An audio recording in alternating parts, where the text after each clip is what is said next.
Eu quero ler, para uma meditação breve, em Êxodo capítulo 12, versículo de 1 a 3. Eu dei por tema famílias experimentando a salvação. Inicialmente eu até pensei famílias em casa experimentando a libertação, mas ficou muito grande, viu, Henrique? Falei, vamos ser mais objetivo, né? Famílias experimentando a salvação. Êxodo capítulo 12, versículo de 1 a 5, diz assim: O Senhor disse a Moisés e a Arão no Egito: Este deverá ser o primeiro mês do ano para vocês. Digam a toda a comunidade de Israel que no 10º dia desse mês, todo homem deverá separar um cordeiro ou um cabrito para a sua família, um para cada casa. Se a família for pequena demais para um animal inteiro, deve dividi-lo com o seu vizinho. E aí, muito claro, com o seu vizinho mais próximo, conforme o número de pessoas e conforme o que cada um puder comer. O animal escolhido será macho, de 1 ano, sem defeito, e pode ser cordeiro ou cabrito. Guardem-no até o 14º dia do mês, quando toda a comunidade de Israel irá sacrificá-lo ao pôr do sol. Passem então um pouco do sangue nas laterais, nas vigas superiores das portas das casas nas quais vocês comerão o animal. E naquela mesma noite comerão a carne assada, o fogo juntamente com a ervas amargas e pão sem fermento. Não coma carne crua, nem cozida em água, mas assada no fogo, cabeça, pernas e víscera. Não deixe sobrar nada até pela manhã. Caso isso aconteça, queime ao que restarem. Ao comerem, estejam prontos para sair. Cinto no lugar, sandálias nos pés e cajado na mão. Comam apressadamente. Esta é a Páscoa do Senhor. E versículo 12. Naquela mesma noite passarei pelo Egito.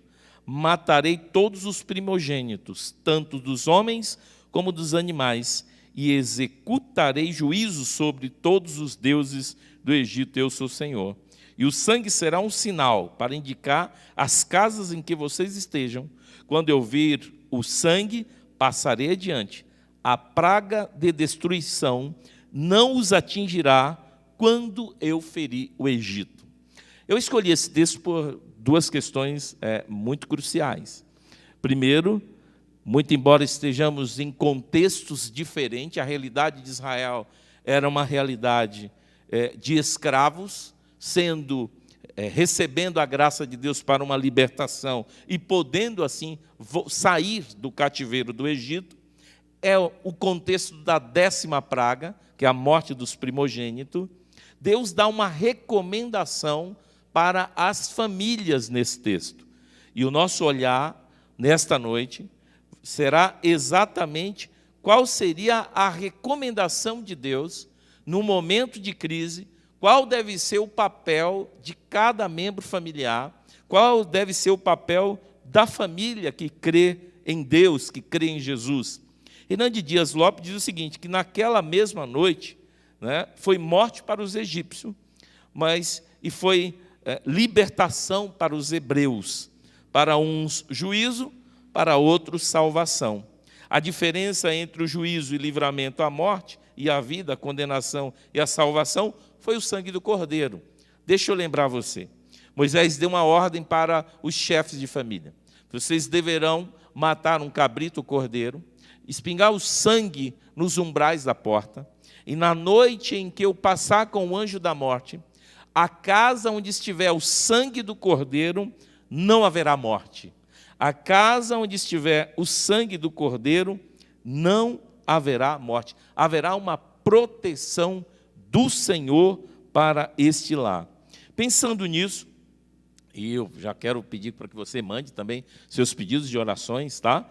Nós estamos vendo aqui vários irmãos que estão online conosco. Logo estarei fazendo menção aos nomes e também aos pedidos. Mas antes eu gostaria de pensar com você sobre 3 princípios básicos que nós aprendemos nesse contexto de Páscoa que o texto nos apresenta, o papel que cada membro familiar deveria ter no olhar da salvação.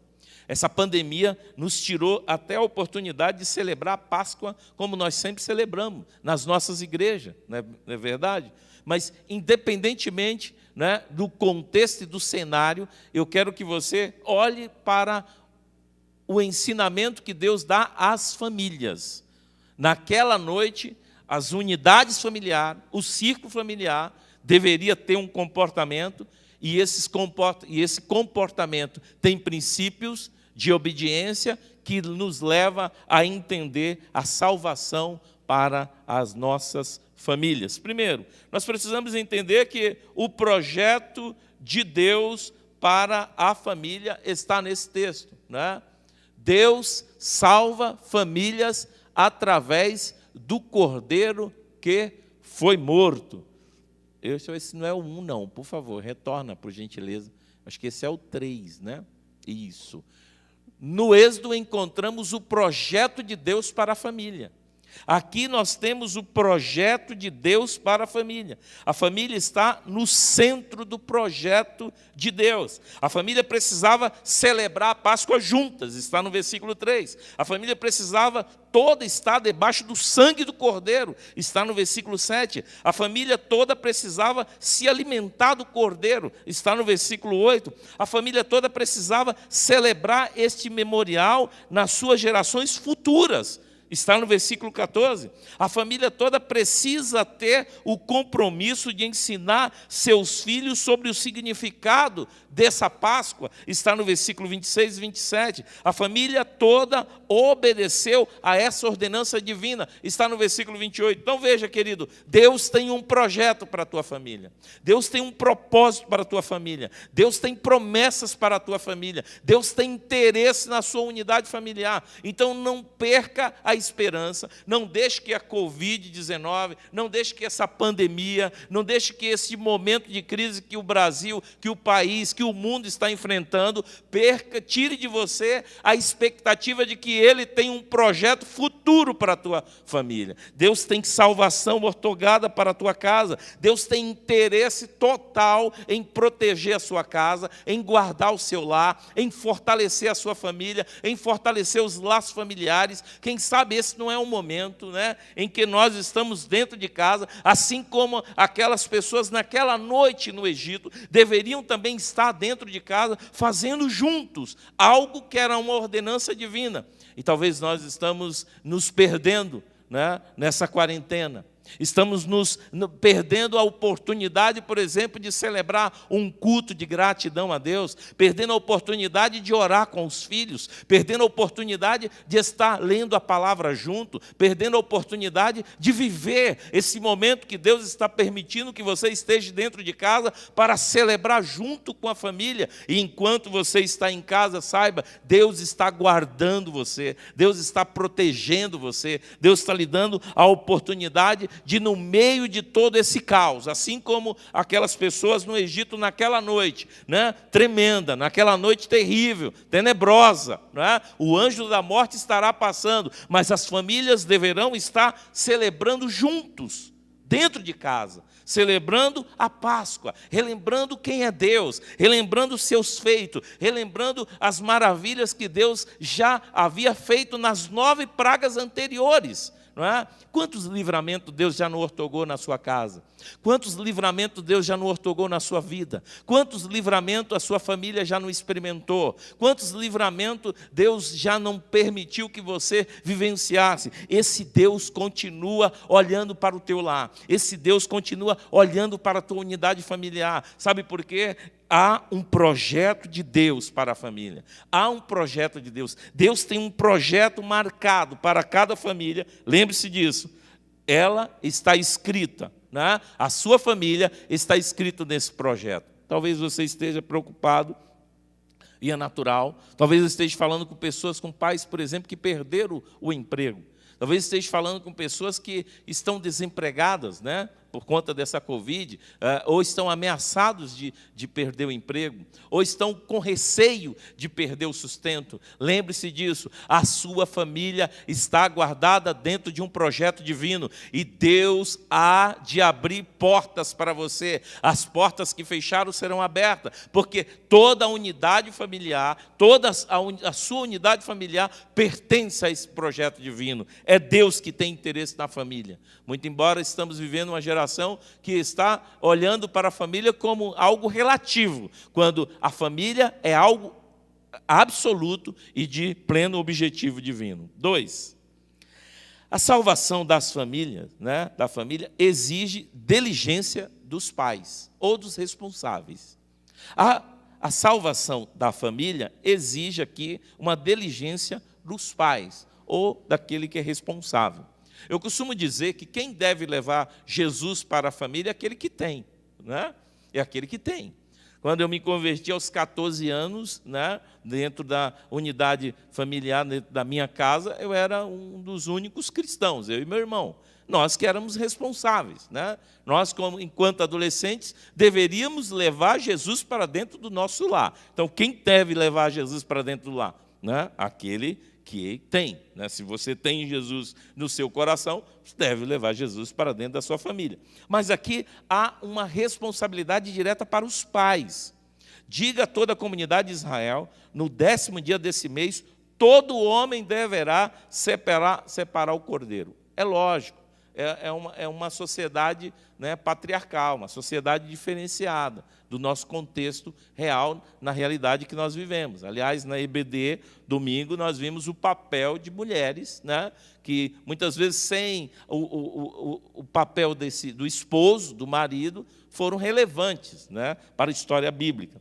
Muito bem, foi ministrado pelo pastor Rafael. A ordem não foi aos filhos, mas direcionada aos pais, aos responsáveis. Eles não poderiam deixar seus primogênitos fora da casa naquela noite. Os pais não poderiam negligenciar a ordem de Deus para sacrificar o cordeiro. Os pais deveriam expelir ou passar o sangue, né, do cordeiro nos umbrais, né, da porta. Enfim, nos dias de hoje, nós também precisamos ser pais diligentes, pais responsáveis. Nós encontramos muitas vezes adolescentes nas ruas, né, sem máscara, sem um mero cuidado. O pai é o responsável, né, para que cuide do seu lar. No âmbito espiritual, é você o responsável, é você o chefe espiritual, ou a mulher espiritual, é você. É você que é mãe, que está aí orando pelos seus filhos, não perca essa fé. É você que é pai, que é o único, talvez o único crente deste lar, não perca essa fé. A ordem não foi para os filhos, mas foi para o pai. 2, a salvação da família exige uma confiança plena na palavra de Deus. A ordem é para o pai, lembre-se disso, mas também, aqui ainda no subtema, nós precisamos compreender que essa salvação da família exige a confiança plena na palavra de Deus. A ordem de Deus veio por sua palavra. Todos os pais naquela noite precisavam ouvir e obedecer a palavra e a voz de Deus. Meus irmãos, nesse tempo de pandemia, não ouça, né, as notícias ruins. Não fique perdido entre o que o governo estadual pensa, o governo municipal pensa, ou o governo federal. Não, ouça a voz de Deus. Guarde esses momentos para que você possa aproveitar ao máximo. Nós não cremos, né, numa mera religiosidade, não. Nós cremos que, de fato, a palavra de Deus era a base para essas famílias. O mais importante aqui era a obediência à voz de Deus. E a voz de Deus para aquela família era: vocês devem ficar em casa, vocês devem celebrar a Páscoa, vocês devem celebrar o Cordeiro, vocês devem comer junto, vocês devem me obedecer. Vamos imaginar se um dos pais dissesse: não queremos que o sangue seja passado aqui na minha porta. Vamos imaginar isso? Um pai dissesse: não, eu na minha porta não. Eu cuido bem do meu lar. A ordem era: pega o sangue do cordeiro, passe no umbral, nos umbrais da porta, passe aí nesse batente, né? Na Bahia a gente chama de batente, Henrique. Não sei como é que se você chama aqui, né? É batente mesmo, né? Passe no batente da casa. Vamos traduzir isso de uma forma mais clara. Passe no batente da casa o sangue do cordeiro. Quando o anjo da morte passar, verá o sangue na porta, não haverá morte de primogênito. Muitos, lembre-se disso, muitos egípcios naquela noite morreram porque não ouviram a voz de Deus. Inclusive o próprio faraó perdeu seu filho. E a Bíblia não nos relata isso, não há relato, né, de que houve morte ali no arraial de Deus, que houve morte na parte em que Israel estava. A Bíblia não me relata, mas eu não tenho dúvida que se houvesse uma desobediência direta à palavra de Deus, haveria a morte espiritual, haveria a morte física, a morte física. Muitos pais e, infelizmente, muitas famílias estão morrendo porque não ouvem a voz de Deus, porque não ouvem a palavra de Deus, porque estão totalmente desatentos ao que Deus quer para a sua vida. A comunhão das famílias forma a grande congregação do povo de Deus. Do que é formada a igreja? A igreja é formada de unidades familiares distintas. A minha família e a sua família formamos, né, o centro básico da nossa igreja. Todos nós. E cada família tem a sua forma de agir, cada família tem a sua forma de se vestir, cada família tem a sua forma, inclusive, até de se alimentar juntos, né? Tem até o seu próprio gosto, enfim, mas todos nós estamos em torno da palavra de Deus, obedecendo a palavra de Deus. E a ordem do Senhor para as famílias é: vocês precisam celebrar, vocês precisam levar esse sangue do cordeiro para dentro, para né, o batente da sua casa. E quando a morte for passar, ela não chegará nessa família. Embora havia muitas famílias, era apenas uma congregação. E quando nós nos reunimos individualmente como corpo, né, nós devemos também entender que somos a família de Deus. A igreja é a família de Deus. Por último, Deus salva a família através do cordeiro que foi morto. Como é que vem a salvação para a sua família? E eu gosto do Antigo Testamento em dois aspectos. Primeiro, que salvação no Antigo Testamento não é tão somente ligado à soterologia, mas está também ligado à ideia de solução de problemas, de conflitos. Deus no Antigo Testamento é um Deus que salva não apenas a alma, salva também os problemas da nação. E eu creio, querido, que nós estamos vivendo um tempo de salvação. Haverá, e não tenha dúvida, um momento em que Deus há de intervir na história e vai paralisar toda essa crise, né, de Covid-19 ou de coronavírus. Deus salva a família espiritualmente ou das suas dificuldades diárias através do cordeiro que foi morto. Veja o versículo 5. O cordeiro, o cabrito, será sem mácula, um macho de 1 ano, a qual tomareis das ovelhas ou das cabras. Êxodo 12, versículo 13. Aquele sangue vos será por sinal nas casas em que estiverdes. Vendo o sangue, passarei por cima de vocês, e não haverá entre vocês praga da mortandade, quando eu ferir a terra do Egito. Agora olha João capítulo 1, versículo 29. No dia seguinte, João viu Jesus aproximando e disse: vejam, é o Cordeiro de Deus que tira o pecado do mundo. Quem é o Cordeiro que salva a família? É Jesus. E nós temos alguns versículos básicos que nos dá essa visão geral do que é Jesus. O sangue do Cordeiro precisava ser expelido nos umbrais da porta. Assim, quando o anjo da morte passasse, encontraria a marca do Cordeiro. Eu creio que sobre a sua família haverá a marca do Cordeiro. Eu creio que sobre sua casa está o sangue desse Cordeiro, Jesus Cristo, né? E eu creio plenamente, meu irmão, que esse é um tempo em que nós estamos vivendo a crise, mas também experimentaremos um grande milagre do Senhor. Eu creio que há famílias sendo libertas, há famílias sendo curadas, há famílias sendo restauradas, né? Infelizmente, os meios de comunicação, eles não divulgam quantas famílias estão sendo curadas, quantas pessoas estão sendo restauradas da Covid-19, quantas pessoas estão sendo livradas da Covid-19. Eu creio, meu irmão, se Deus permitiu esse home office na sua vida, é para que você seja guardado. Se Deus permitiu essa férias, talvez antecipada, que foi para que você também fosse guardado. Eu creio que sobre a tua vida, sobre a tua família, há de fato o Cordeiro de Deus que tira o pecado do mundo. Em 1 Coríntios 5, 7, né, o apóstolo Paulo, ele chega a dizer que Cristo é o Cordeiro Pascual. Pedro também diz que fomos remidos pelo precioso sangue, como um cordeiro sem defeito e sem mácula, que é o sangue de Cristo, em 1 Pedro capítulo 1, versículo 18 e 20.